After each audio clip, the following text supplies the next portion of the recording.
Welcome everyone to the Tennessee Virtual College Fair. Thank you for joining us this evening.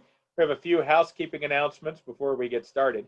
You can use the Q&A button on your screen to type your questions to our presenters at any time. And if your question is meant for a specific institution, please use the name of the school in your question so they know that you are directing it at them. Your camera and microphone are off so the panelists cannot see or hear you. This is just one of many different sessions happening. Be sure to sign up for additional sessions where you signed up for this one. This presentation is being recorded.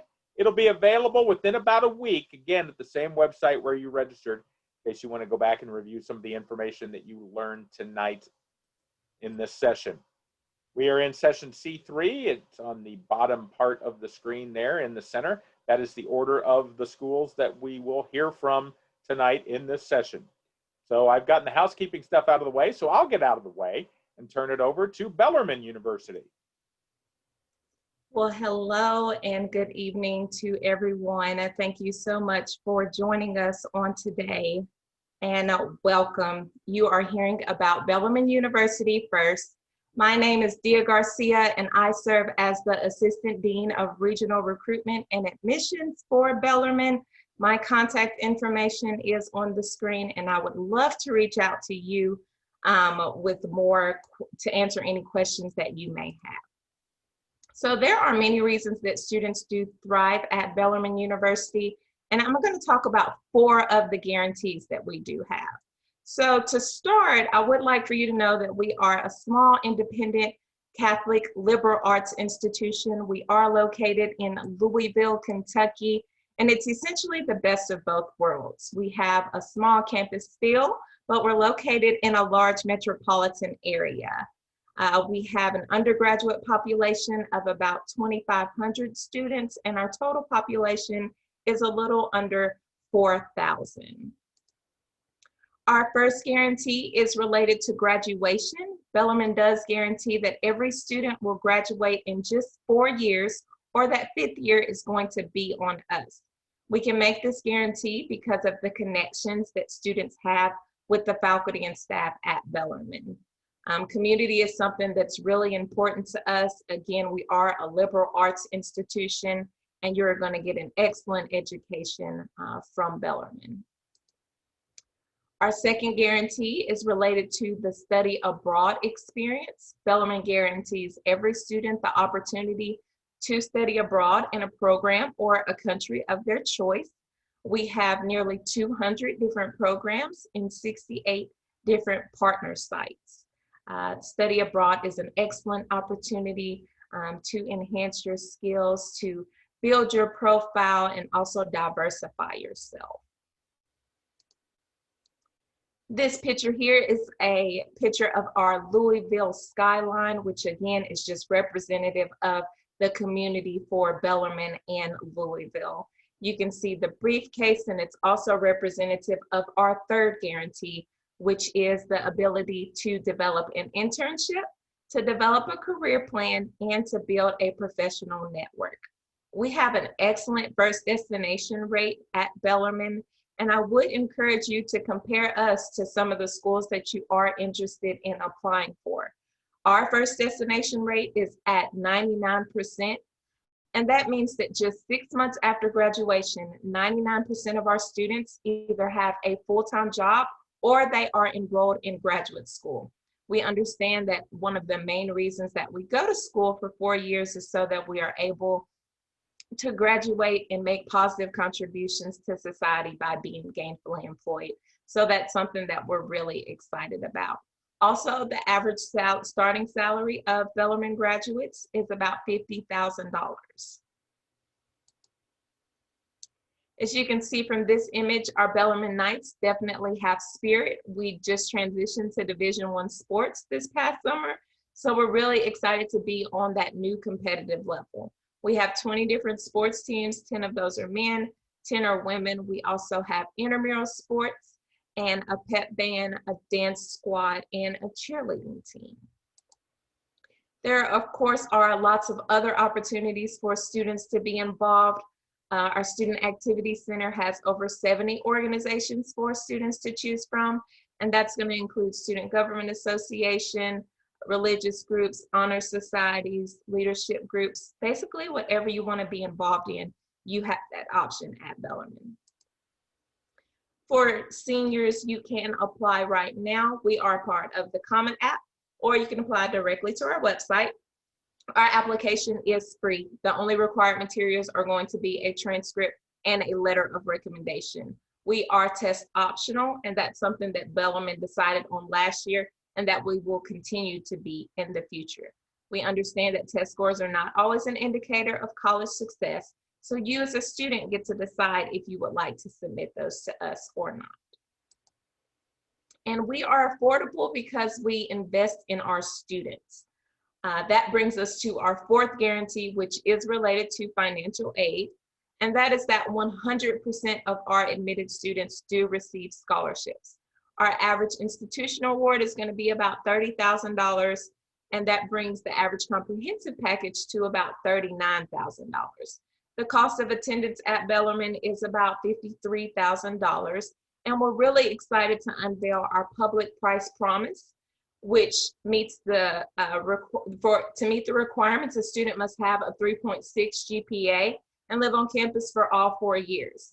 And the public price promise is a guarantee that we will scratch the total cost of attendance for Bellarmine and give you the price of the flagship institution of your state. So for us, that's the state of Tennessee with University of Tennessee, Knoxville, which has a similar price to the University of Kentucky.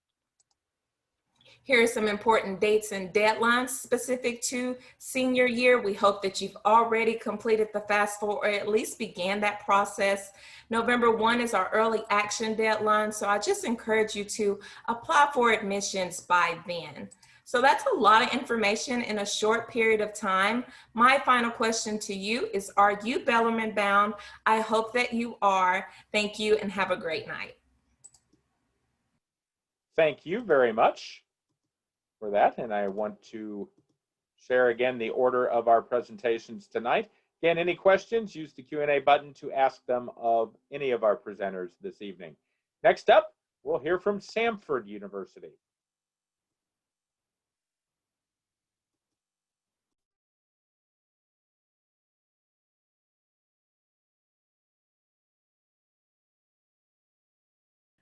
Hi, everyone. I hope you are doing well. Thank you so much for attending tonight and being here. I know you're going to get a lot of information tonight, so don't be overwhelmed by that. Embrace this process. It's a fun, exciting time. So let us help you. We are resources for you. We want to be here for you. We are your admission counselors and here to walk through this with you. So I am from Samford University. I'm your admission counselor to help you through this process. My name is Emma Craig. Please feel free after this to reach out to me anytime. I kind of want to explain Samford as a little big school. So we are a small school in the ways that we have small classroom sizes. We are have about 18 to 20 on average students in our classroom setting, and we have personal advisors and things like that. Relationships are really important to us. I believe that's why students are so successful when they leave Samford. They're able to go into the workforce. They know how to handle people. They know how to work with people, and relationships really help you with that. So that's a big part of who we are at Samford, but we're also big. So we are in Birmingham, Alabama, the biggest city in Alabama, and that helps you more than you realize. And I did not realize that through the process, but it is a wonderful environment to be in Birmingham. We also have Division I sports and National Greek fraternities and sororities on campus. If you're looking for that Friday Night Lights vibe and the Greek life on campus, we have that. It is so fun to be a part of, but it doesn't define us. We have over 166 organizations that students can get plugged into and over 177 majors, minors, and concentrations. So being a health sciences grad and also religion minor, it was so fun to throw all my passions together and go to a school that allowed me to do something like that. As far as our total enrollment, you can see 5,600 around there. Total students go to Samford. That includes our law school, our pharmacy program, different programs like that that encompass our total enrollment as well. We have a little under that as far as our undergrad students. We have probably right under 4,000 undergrad students that come to Samford. So it's really fun to be a part of a campus where we include both graduate and undergrad and things that we do. And you get to walk on campus with people doing all different kinds of things that they're passionate about. About 70% of our students are from out of state. So that's really fun. I was from Alabama. And when I got to Samford, I was thinking, this is crazy. I can't believe I don't know more people from Alabama, but that made it so much more fun for us. Some of my best friends are from South Carolina and Texas and Chicago, which was so fun to go visit during breaks. As you can see, our student to faculty ratio is 13-1. So again, that classroom size is right around 18 to 20. It's amazing to have professors that really invest in you as a person, and you're not a number to them. You're not sitting in a lecture hall and wondering if they know your name. They do know your name and they know your story, and that is so amazing at Samford. As far as how Samford has dealt with COVID, you can see that 86% of our classes on campus have been in person. So our students are having a real life experience on campus. Things have not changed. Yeah, they're wearing some masks and they're social distancing, but it's so fun to be a part of a campus, walking around, seeing intramural championships go on, seeing students go to class, and it's so rewarding to be at that small school setting. As far as our timeline, yes, our application is open. Our December 1st deadline is definitely our most important scholarship deadline. I tell students, as long as you apply by then, you're going to be in the best spot for the most amount of aid that you can possibly get at Samford. So get that application knocked out by December 1st, and let me help you through that process. We'll make sure you apply to every scholarship possible for you. As far as what it looks like for the components to apply to Samford, you can see that application checklist. We look at an application, your essay, official test scores, transcript, and letter of rec. And those are looked at on an even playing field. So you're not just a number. Numbers are important, yes, but they don't define who you are. And we truly believe that. So if you want to be at Samford, we're going to work with you. We want to know that you want to be at Samford. I want to know that. I want to advocate for you. I want to be that person that helps you get there. So we have decided to go test optional through this process. You can't dictate if you can take a test or not. And so don't stress about that kind of thing. If you need to apply without a test score, you absolutely can. Again, everything's looked at on an even playing field, and it's really to your advantage through our process. We've always been that way. It's merit-based scholarships that we award, as you can see. When you apply to Samford, you're eligible for those major scholarships. So you can see the Crossland and the Marion are our largest merit-based scholarships we offer. If you're wondering how you're eligible for those things, let me know. I will tell you how you're eligible for those things. We're deep diving into everything in your application. Again, that December 1st deadline, that's why that's so important. We have additional scholarship applications that we require, and it has that December 1st deadline. Not all of them are December 1st, so don't stress out if you don't get your application in. We absolutely have a February deadline as well. But just know that that is definitely something that should be on your radar. And we also have that third point, need-based assistance.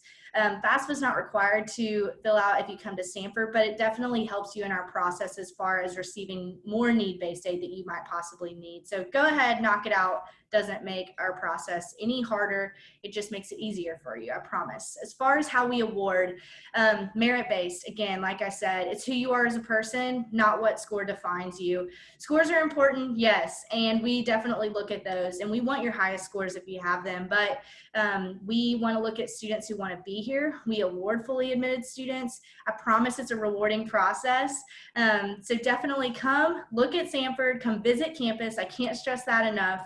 Know that everyone has a story, like you can see on the screen. And so please reach out to me. I would love to know who you are if I haven't met you already. If you are watching this and I have met you, again, please reach back out. This is an exciting process. Let me know if you need anything, if you want to know anything more about Samford. But thank y'all so much. A lot of information, but I look forward to hearing from you. Thank you, Emma. And I will share the schedule to remind everyone the order of who we have presenting this evening in this session C3 here. Next up, we will hear from Johnson & Wales University.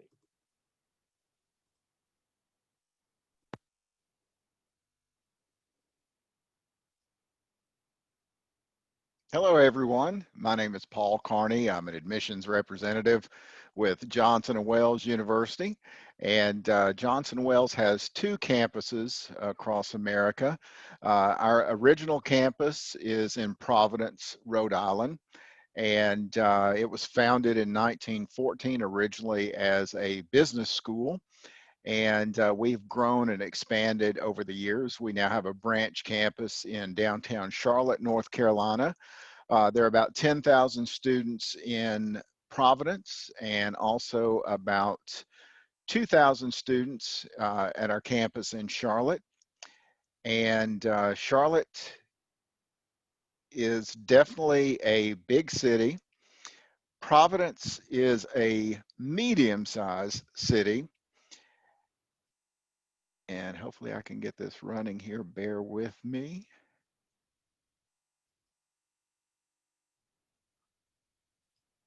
There we go. Providence has about 500,000 people in total. It's about 40 miles from Boston, downtown Boston, and it's also about 20 miles from Foxborough, where Gillette Stadium is located, where the New England Patriots play.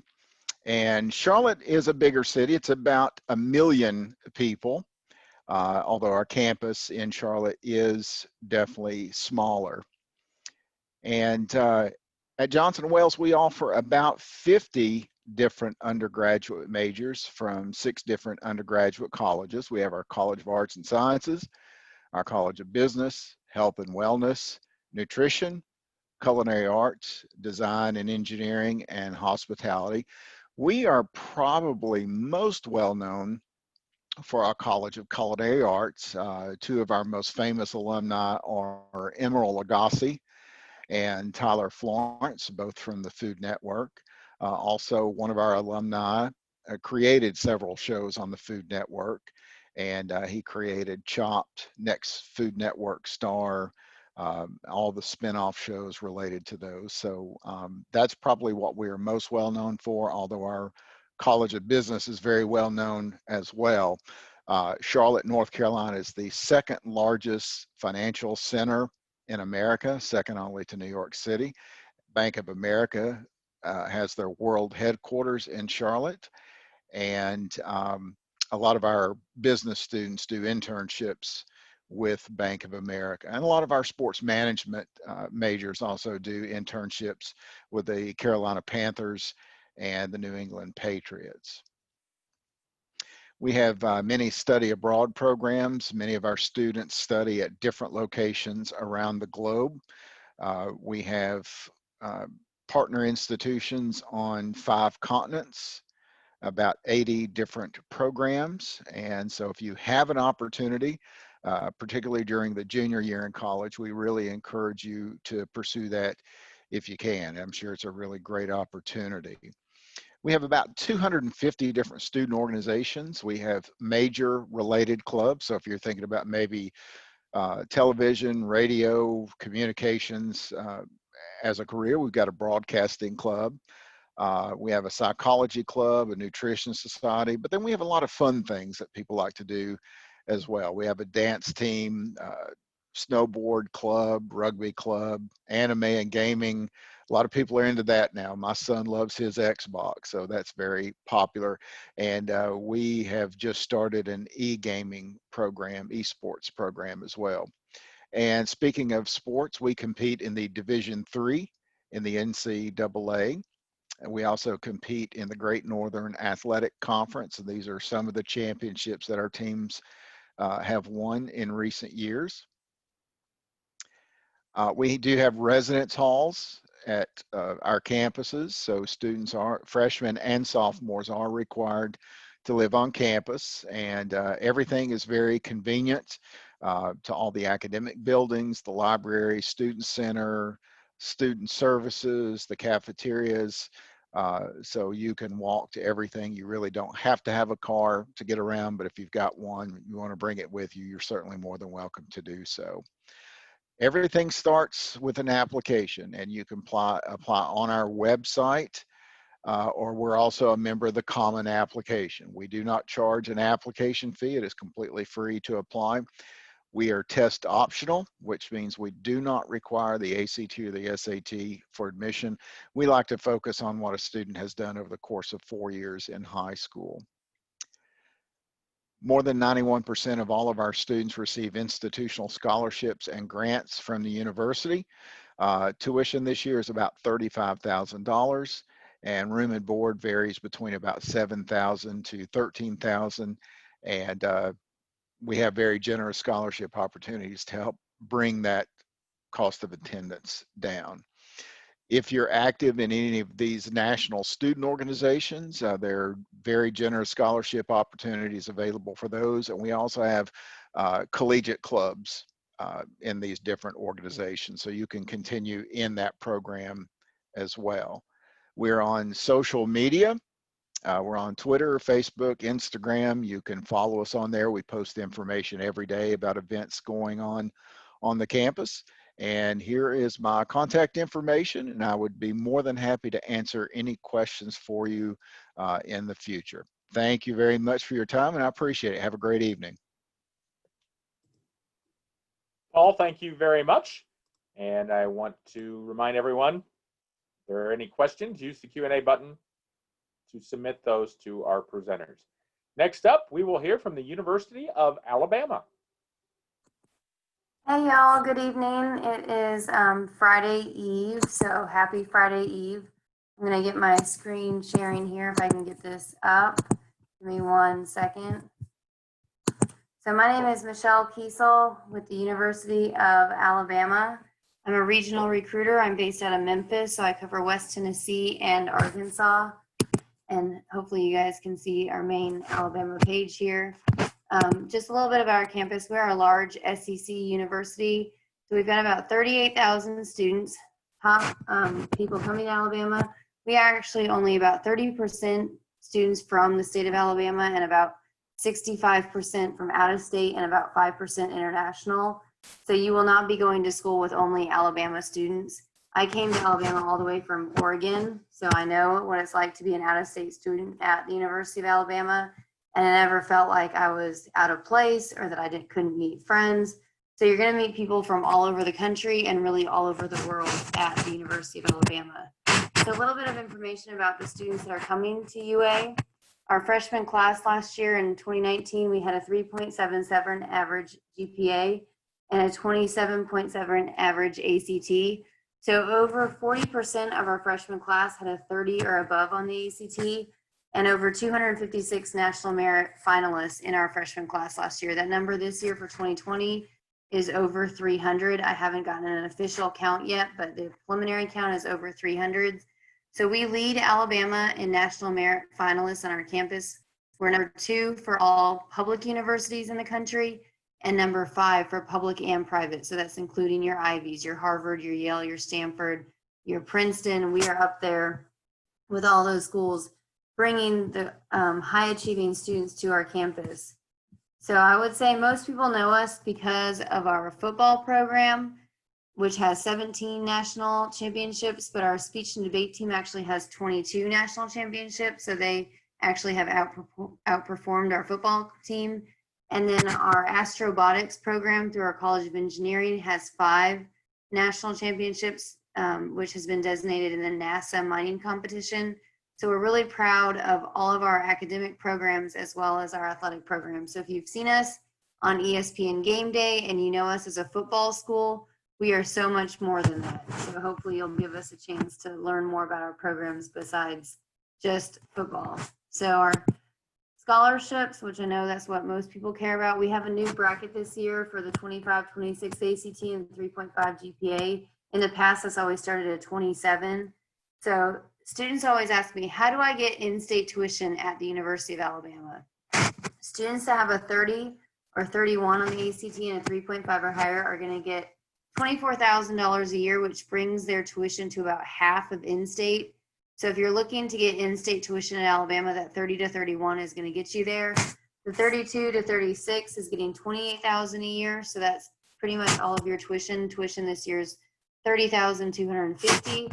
Students with a perfect 36 and a 4.0 are going to get their full tuition covered for 4 years. If tuition goes up, then their scholarship is going to go up as well.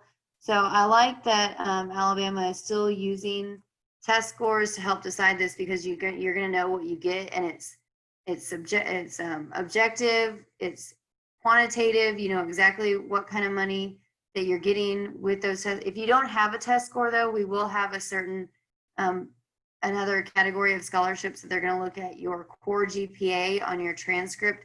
So if you don't have a test score, that's gonna go to a committee and they're gonna look at your core GPA and they're gonna look at your transcript and your strength of your extracurriculars and all that kind of stuff. So in my opinion though, I think that if you have a test score that fits into one of these merit-based offers, send it in, because then that's money automatically in your hand. And what's that saying? A bird in the hand is better than two in the bush. So you know that you're going to get that. Whereas if you're sending out your scholarship application to a committee, it's humans. They have to look at it and they evaluate. So I think if you have the test scores, send them in. If you don't have them, don't worry about it. For our merit-based offers, we take up to the February test. I'm anticipating if tests continue to be canceled, then they're going to push that date back. That has not been determined yet by the university. So we're saying February for test scores, but I'm guessing that if tests continue to be canceled, then that date will be pushed back more. So Alabama, I've heard a lot of people talk about their student organizations. We are a large campus. We have over 600 student organizations, so lots of ways to get involved. I'll tell you a little story. When we went to online learning back in the spring, my son, he was at school and then all of a sudden he was home from school and he was looking for things to do and he plays a lot of games online. And he convinced me to sign him up for a Discord account. If you don't know what that is, that's like an online gaming community where people can meet and talk about the games as they're playing them. And I think people have to be 13 to have a Discord account. So terrible, terrible parenting here. I allowed him to get a Discord account and he's only 8, but he got one. And he came running downstairs one day and he said, Mama, I found my people. I found my people. And he was so excited. And I think that when you have a large campus of 38,000 students, it's really easy to find your people. So some of our clubs, we have a cloud watching club. Our College of Engineering started a Klingon speaking club. So if you're interested in Star Trek, you've got a club there. Here's some pictures. We've got a 24-hour dance marathon, triathlon club. So lots of ways to get involved. Our Eco Car Challenge, band, of course. We have lots of fraternities and sororities if that's your thing, but lots of ways to get involved in Alabama. And all of my contact information is over my shoulder. If I can point the right direction, feel free to reach out to me. And roll Tide roll. Thank you. Thank you, Michelle. And we will keep rolling here as we move along in our session. And we will now hear from Mississippi State University.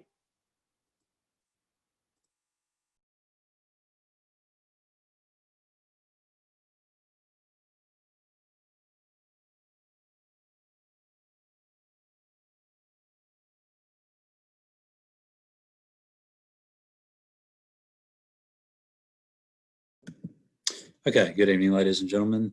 Had to get that straightened out right quick. My name is Austin Fitch. I'm an admissions counselor based in the Memphis area. I recruit parts of Memphis, DeSoto County, West Tennessee, the state of Arkansas, Kentucky, and Indiana. My counterpart, our partner here in Memphis, is Amelia Ramsey. She recruits the other half in some of West Tennessee and Missouri, and she is moderating in the chat box. So I'll go ahead and get started because I know I don't have much time.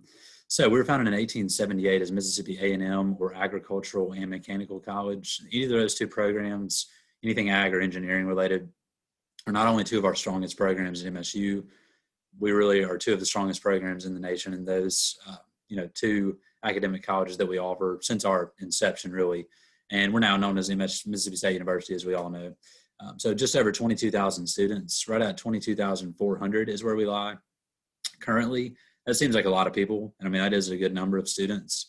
But when you compare that to the rest of the SEC, we're actually the second smallest student population. So you kind of have that best of both worlds thing going with the huge SEC campus feel with the smaller student population at the same time. Because of that, we have a 20-to-1 student to faculty ratio.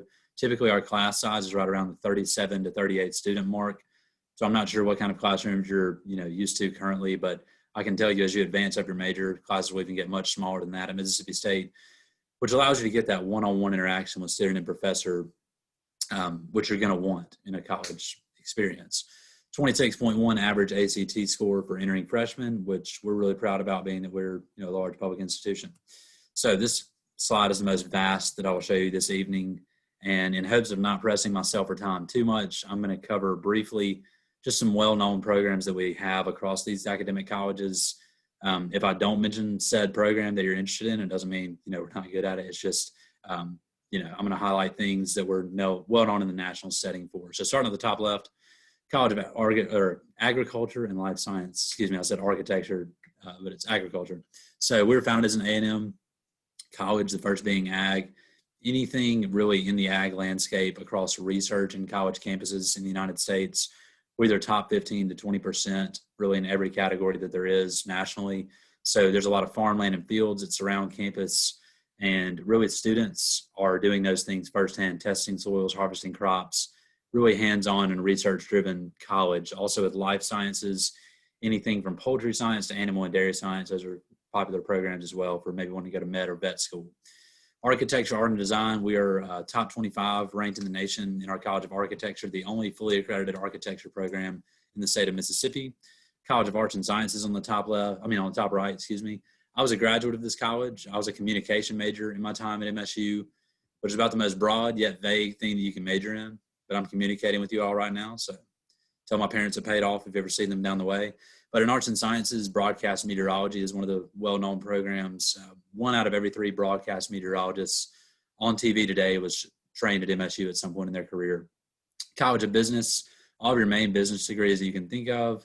And then also we're actually the second oldest program in existence for professional golf association management. So wanting to learn the ins and outs of how to run a golf course, either from a pro shop or business standpoint, that degree trains people from literally all over the world every year. College of Education, we actually just placed a middle school on our campus for 6th and 7th grade students in the Starkville public school system, so that our education majors have a lot of time to really hone in on their teaching skills and if that degree is for them. College of Engineering, as I mentioned, we're nationally ranked in several of our engineering programs, one of the strongest programs in the South, certainly. And like I said, a lot of great opportunity with that. If you like math and you like money, engineering should be right up your alley. College of Forest Resources, anything from the outdoors, wildlife, aquacultures, etc. College of Veterinary Medicine is obviously a graduate program, but your first 4 years are spent on campus. Your 5th year, excuse me, your next 4 years will be spent in vet school, your licensed veterinarian after that. Shackles Honors College is available for students really wanting more out of their academic experience at MSU. It's a residential college on campus with a lot of great opportunities going along with it. The town of Starkville, Mississippi Magazine ranked the town of Starkville, where MSU is located, as the #1 place to live in Mississippi in 2019. Really has such a family atmosphere to it, and I can't really say enough about Starkville. I think anyone can find their place there. The community is great, really family oriented. Okay, so how to become a Bulldog? You can go to apply.msstate.edu to find our freshman or transfer application. That general application maybe takes 15 minutes to complete. $40 application fee or fee waiver. Your ACT or SAT score, we can admit you without your ACT or SAT, but for scholarship purposes, which I'll briefly cover here in a second, we're going to want that score, so take that however you want to, and then a high school transcript, or we also take the Common App, as you see. And then for non-resident tuition, $34,386 is the yearly amount. And then to talk about scholarships just briefly, October 1st, when the FAFSA opened, that's when our general scholarship application went live. The general scholarship application has a priority deadline of December 1st. And I'm saying that to say, if you want your maximum chance at scholarships from Mississippi State, have that general scholarship application in before that deadline. Ways to visit campus. Our campus visits are alive and well currently, so you can go to campusvisit.msstate.edu and book a tour today. We're doing in-person and virtual visits. And then if you need mine or Amelia's contact information, there you go right there. Please feel free to email, call, text, whatever it may be, if you ever need clarity from MSU's standpoint on admissions. So thank y'all so much for this opportunity, and Hail State. Austin, thank you very much. And I'll remind everyone that if you have a question, use the Q&A box to ask that of any of our presenters during this session. Up next, Hendrix College. Awesome. Good evening, everyone. And as I start to share my screen, I'll I'll introduce myself. So my name is Elon Epps, and I am the Hendrix admissions counselor for all the students in Tennessee. And at the end of my presentation, I'll put my contact information. And so I'm going to start with a video, and hopefully that does work.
So I just love the way that ends. It ends by asking you a question, you in. So I wonder, what would you be in for?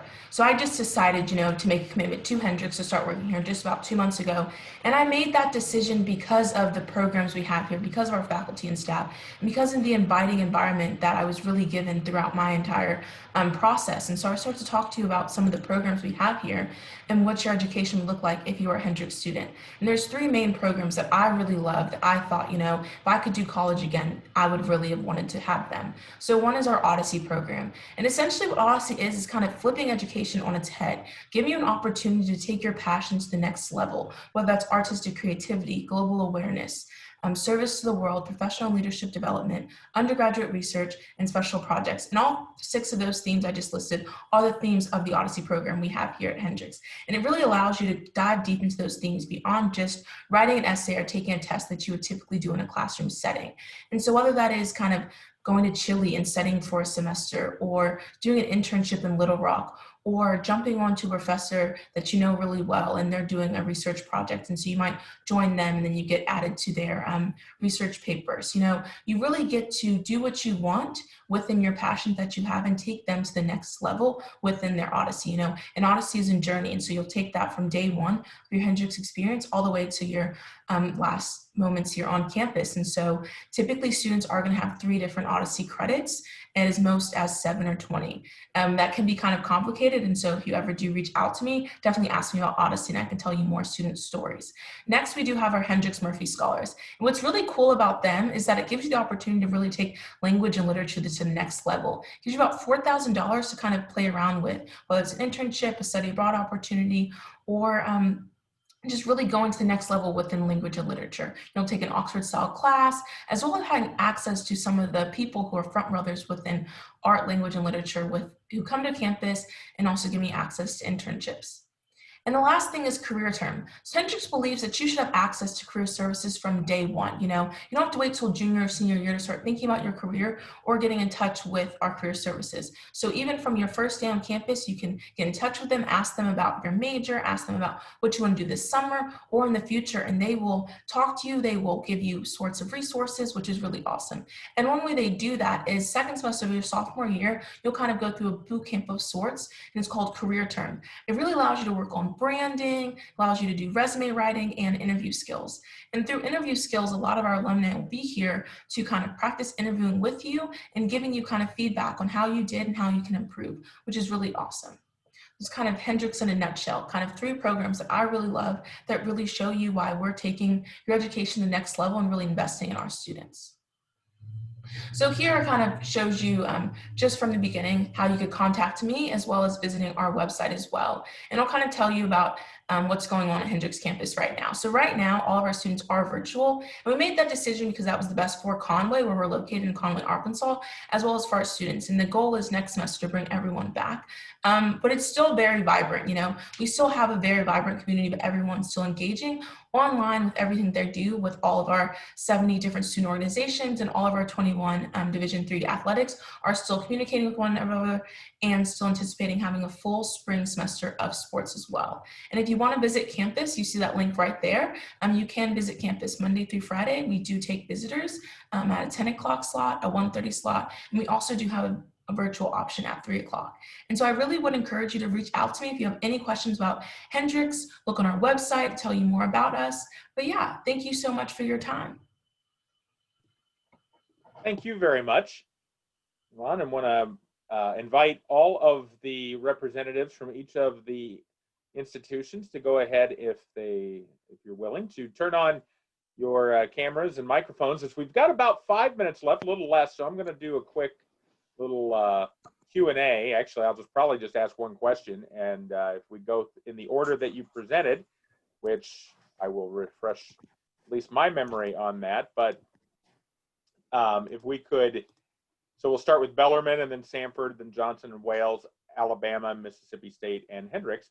But I think the question that we get a lot that comes up, and it's something that you probably have already in your heads, is what's one thing that you'd like either prospective student or people looking into colleges right now, what's the one thing you'd like them to know? Okay, thank you. Again, I'm Dia Garcia from Bellarmine University, and I think one thing that's important is to know that we are your points of contact. During my presentation, I talked a lot about the Bellarmine community, and so I also shared my contact information, and basically whatever questions that a prospective student has, I can get them to the right person in order to help them get those questions answered. And that's how their experience starts with us, and that's the same experience that they'll have their entire time at Bellarmine. So again, community and hospitality are something that's really important to us, and we are here to serve our students. Excellent. Emma from Samford? That's a hard question, I'll be honest. You kind of stumped me for a sec. Gosh, I would definitely say for students looking at different schools, and not just, yes, I'm from a Christian university, but regardless of beliefs and everything, have peace through the process. This is a time for you to embrace, like I said kind of before, this is your time. We want you to come to our school, so just embrace this process. Definitely, like what Dia said, come and utilize us as relationships, but look at the schools that you're gonna feel comfortable at when a national pandemic breaks out. Are you going to be taken care of as a person, whether that's spiritually or academically or personally? Are you going to be taken care of on those realms? And I would definitely say utilize the relationships you have. I think that your encounter with your admission counselors and the faculty members and the people that you encounter when you're looking at schools are going to be very eye-opening to you, but definitely have peace and know that we want you. So just know that you're the one that the ball's in your court. So have peace, enjoy the process. It's easier said on this end because we're already out and we're done, but we do know what you're going through, and it is a crazy time. So have peace and look at schools that are going to fulfill you. Well, thank you for that. Paul from Johnson and Wales. I am in my 25th year of working in college admissions. I'm getting ready to start my 5th year with Johnson & Wales. I've worked at several different institutions. I've had the good fortune of visiting a lot of colleges and universities over the course of my life and my career. And the one thing I've really noticed is, we all do the same thing. We educate students, but every place is different.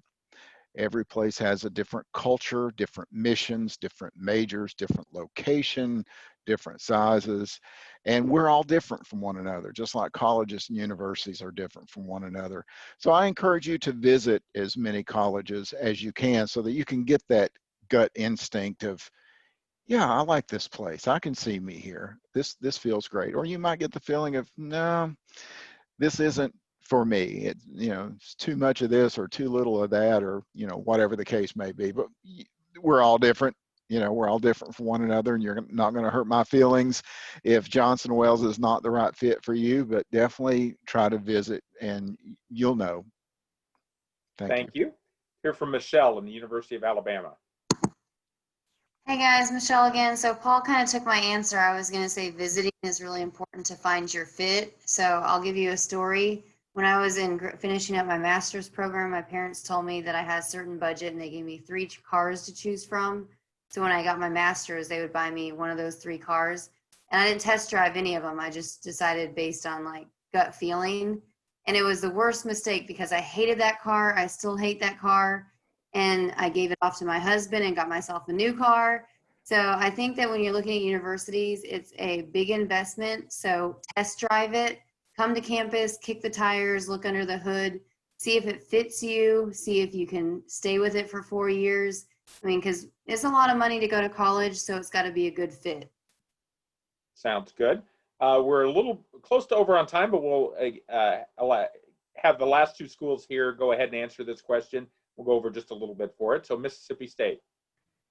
Yeah, so I usually tell students to pick your college with your head, your heart, and your wallet. So your head, you want to pick something that is logical and has your programs, but also with your heart, you want to pick something that you actually, a place you're passionate about that you'll really find your fit in, and then with your wallet because, you want to be able to afford it. So, yeah. And last but not least, Hendrix College. Awesome. I feel like everyone gave great answers, but typically what I say is make a list of 3 to 5 non-negotiables, whether that's having a football team, whether that's having Greek life, whether that's having a spiritual presence on campus. And then your college that you ultimately choose, the college list that you make of all the schools that you're ultimately going to be applying to should have those 3 to 5 non-negotiables, because if it doesn't, then you're not going to love it. Sounds good. I want to thank you all for taking the time to answer that question and for taking the time to present tonight and being a part of this virtual college fair. And I want to thank the attendees for joining us and viewing this online. When you close this window, there will be a link to a very quick 4-question survey. We'd appreciate any feedback you can provide. Also, just one of many sessions being hosted. Be sure to sign up for additional sessions if they're available where you signed up for this one. And in about a week, you'll be able to find this session's recording as well as all of the other session recordings, again, where you signed up for this session. Again, thank you to the presenters from each of our 6 schools tonight, and thank you for attending. Have a great evening. Bye-bye.